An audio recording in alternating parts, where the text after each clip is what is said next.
12월 셋째 주 KMATV 뉴스 브리핑을 시작하겠습니다.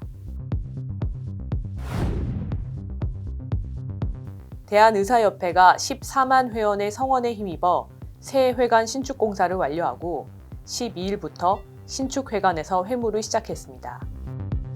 의협회관은 회원들이 특별 회비를 모으고 정성을 담은 기금으로 완공됐습니다. 지난 2017년 4월 의협 정기총회에서 회관 신축 안건이 의결된 이후 2022년 12월 1일까지 231개 단체와 418명의 개인이 총 45억 7,400만여 원을 신축 기금으로 쾌척했습니다. 대한의사협회 이필수 회장은 신축회관은 의사의 상징을 넘어 용산구 이촌동의 새로운 의미의 랜드마크가 될 것이라며 현대적이고 수려한 외관이 회원들의 자부심과 보건의료 전문가 대표단체로서 위상을 드높일 것이라고 밝혔습니다. 응급의료 행위에 대한 형사 책임을 면제하고 불가항력적 의료사고 피해 보상을 정부가 모두 책임지는 법안이 국회 상임위를 통과했습니다. 지난 9일 보건복지위원회가 의결한 응급의료법 개정안은 일명 선한 사마리아인 법이라 불리는데요. 응급치료를 받던 환자가 사망한 경우 의사의 고의 또는 중대한 과실이 없다면 형사 책임을 면제하는 내용을 담고 있습니다. 함께 통과된 의료분쟁조정법 개정안은 불가항력적 의료사고 피해자를 위한 보상 재원을 정부가 100% 마련토록 하고 있습니다. 의협은 이 두 법안이 국민 건강과 생명을 지키기 위한 안정적인 진료 환경 조성에 반드시 필요하고 필수 의료를 살리는 밑거름이 될 것이라며 환영 입장을 밝혔습니다. 또 최종 본회의 통과가 이루어질 수 있도록 국회가 끝까지 힘써달라고 요청했습니다. 정부가 모든 의료기관에 비급여 의무 보고를 확대하려 해 의료계가 강하게 반발하고 있습니다. 보건복지부는 지난 16일 관련 고시 개정안을 행정 예고했는데요. 개정안의 핵심은 의원급을 포함한 모든 의료기관에 비급여 진료 내역 신고를 의무화하는 것입니다. 이에 대해 의협은 강한 유감을 표명했습니다. 의협은 의료법 상위 법령에 따라 해당 내용을 보고해야 할 구체적인 근거가 없음에도 환자의 생년, 성별, 입원, 내원, 퇴원일자, 진료 과목 코드 등을 보고토록 하고 있다라며 이는 명백히 국민 개인정보를 침해하고 위임 입법의 한계를 일탈한 것이라고 지적했습니다. 현행 수가협상 방식을 개선하라는 의료계의 요구가 관철될지 주목됩니다. 지난 14일 국회 토론회에서 의료 공급자인 의료계와 보험자인 국민건강보험공단이 제도 개선 필요성에 공감했습니다. 대한의사협회는 현행 협상 구조가 공정하지 못하고 객관적 근거 자료가 부족하며 중재기구가 없어 건강보험정책심의위원회 논의 과정이 불공정한 비효율적 협상 방식의 개편 등을 지적했습니다. 또한 건보공단 재정운영위원회에 공급자 단체 참여와 수가협상 중재기구 설치 등을 요구했습니다. 이에 건보공단 김남훈 급여보장실장은 제도발전 협의체에서 논의할 예정이라고 밝혔습니다.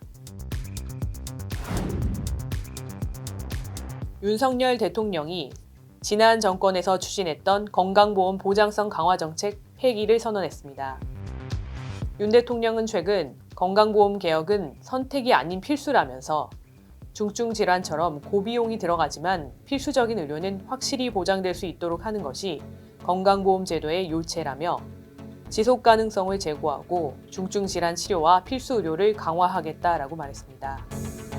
구체적으로 뇌, 뇌혈관, MRI, 상복부 등 초음파 급여 기준을 축소하고 급여 적용을 앞두고 있는 근골격계 MRI, 초음파 역시 제한할 예정이라고 밝혔습니다. 이대 목동병원 신생아 사망사건 의료진이 혐의에서 완전히 벗어났습니다. 15일 대법원은 2017년 12월 이대 목동병원 중환자실에서 사망한 신생아 5명에 대한 업무상 과실치사 혐의로 기소된 의사 4명과 간호사 3명에게 모두 최종 무죄를 선고했습니다. 재판부가 의료진의 주사제 분주와 환자 사망 사이에 인과관계가 없다고 판단한 것입니다. 의료진을 변호한 장성환 변호사는 언론의 단정적인 기사들로 인해 의료진들이 겪은 마음고생과 고초가 매우 컸을 것이라며 이번 사건과 올해 소아청소년과를 지원한 전공의들이 전무하다시피 한 현실이 무관하지 않을 것이라 주장했습니다. 정부가 필수의료 지원 대책을 발표했지만 정작 필수의료를 수행할 인력 확충 방안이 제대로 담기지 않았다는 지적이 제기됐습니다.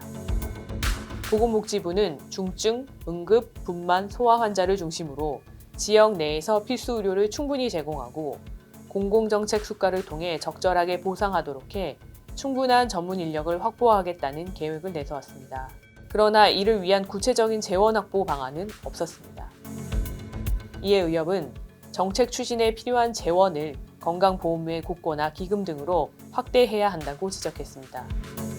대한병원협회도 인력 수급 대책에 대한 우려를 표했고 대한전공의협의회 역시 당직, 근무시간, 야간 수가 개선 등을 위한 전문의 인력 충원 필요성과 재원 확보 필요성을 강조했습니다.